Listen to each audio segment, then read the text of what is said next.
World politics లో మళ్ళీ ఒక్కసారిగా లైమ్ లైట్ లోకి వచ్చిన పేరు గ్రీన్లాండ్. ప్రపంచంలోనే అతిపెద్ద ఐలాండ్ అయిన ఈ గ్రీన్లాండ్ ను అమెరికా తన కంట్రోల్లోకి తీసుకోవాలన్న యుఎస్ ప్రెసిడెంట్ డొనాల్డ్ ట్రంప్ పాత ఆలోచన ఇప్పుడు మళ్ళీ గ్లోబల్ హెడ్లైన్స్ లోకి వచ్చింది. అయితే ఇంట్రెస్టింగ్ పాయింట్ ఏంటి అంటే, వెనెజులా అధ్యక్షుడు నికోలస్ మడురో అరెస్ట్ అయిన వెంటనే ట్రంప్ ఈ గ్రీన్లాండ్ అంశాన్ని తిరిగి తీసుకురావడం. ట్రంప్ స్పష్టంగా చెప్తున్న మాట ఒక్కటే, Greenland is so strategic, we need it for national security అని. అతని దృష్టిలో గ్రీన్లాండ్ కేవలం ఒక ఐలాండ్ మాత్రమే కాదు, అదొక స్ట్రాటజిక్ అసెట్. ముఖ్యంగా ఆర్టిక్ రీజియన్ లో ప్రెసెంట్ రష్యా, చైనా తమ ప్రెసెన్స్ ని వేగంగా పెంచుతున్నాయి. Russian warships, Chinese research ships పేరుతో జరుగుతున్న మూవ్మెంట్స్ అన్ని అమెరికాకు పెద్ద సెక్యూరిటీ కన్సర్న్ గా మారాయి. ఈ పరిస్థితులలో డెన్మార్క్ ఒంటరిగా ఆర్టిక్ ప్రాంతాన్ని రక్షించలేదని ట్రంప్ ఆర్గ్యుమెంట్. అందుకే అమెరికా సెక్యూరిటీ కోసం గ్రీన్లాండ్ తమ కంట్రోల్లో ఉండడం చాలా ఇంపార్టెంట్ అని చెప్తున్నాడు. అయితే జోగ్రఫికల్లీ గ్రీన్లాండ్ కూడా చాలా ఇంపార్టెంట్ ప్లేస్.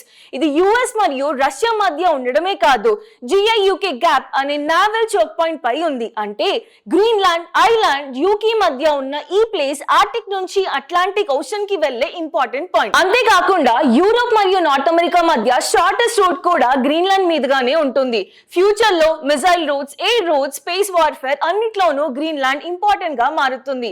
అయితే ఇప్పటికే గ్రీన్లాండ్ లో అమెరికాకు చెందిన పిచ్ఫిక్ స్పేస్ బేస్ ఉంది. ఇది missiles, early warning system, space surveillance, satellite tracking కోసం ఇంపార్టెంట్ మిలిటరీ బేస్. అయితే ఇంకో ఇంట్రెస్టింగ్ థింగ్ ఏంటి అంటే, కేవలం మిలిటరీ యాంగిల్ మాత్రమే కాదు, రిసోర్సెస్ కూడా ట్రంప్ ఇంట్రెస్ట్ కి ఇంకో రీజన్. ప్రస్తుతం ప్రపంచం మొత్తం గ్రీన్లాండ్ లో ఉన్న క్రిటికల్ మినరల్స్ గురించి మాట్లాడుతుంది. Lithium, graphite, rare earth elements వంటి దాదాపు 25 స్ట్రాటజికల్లీ ఇంపార్టెంట్ మినరల్స్ ఇక్కడ ఉన్నాయని ఎస్టిమేట్ చేశారు. అయితే అంతేకాకుండా అమెరికా తన సప్లై చైన్ సెక్యూరిటీ కోసం గ్రీన్లాండ్ వైపు చూస్తుంది. అంతేకాకుండా గ్రీన్లాండ్ లో భారీగా ఉన్న oil and natural gas reserves కూడా ట్రంప్ ఐడియాలో ఒక స్ట్రాటజిక్ పాయింట్. అయితే ఈ ఐడియాను గ్రీన్లాండ్ ప్రజలు అపోజ్ చేస్తున్నారు. గ్రీన్లాండ్ ప్రధాని జెన్స్ ఫెడ్రిక్ నెల్సన్ రీప్లేస్తూ Greenland is not for sale, respect our sovereignty అని ప్రకటించారు. డెన్మార్క్ ప్రధాని మెటీ ఫెడ్రిక్సన్ కూడా అమెరికాకు ఈ రకమైన ఫోర్స్ ని ఆపాలని కోరారు. ఒకవేళ అమెరికా గ్రీన్లాండ్ ను బలవంతంగా స్వాధీనం చేసుకుంటే అది నాటో అలయన్స్ ముగింపుకు దారితీస్తుందని కూడా చెప్తున్నారు. America is asserting its power globally.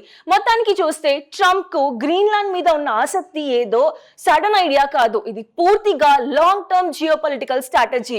అంతేకాకుండా మిలిటరీ సెక్యూరిటీ నుంచి మిసైల్ డిఫెన్స్ వరకు, క్రిటికల్ మినరల్స్ నుంచి ఫ్యూచర్ షిప్పింగ్ రూట్స్ వరకు, Greenland today is not just an island, it is a global power pivot.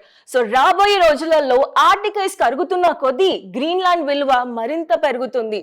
One thing is clear, Greenland will shape the future of global geopolitics, whether Trump gets it or not. Thank you.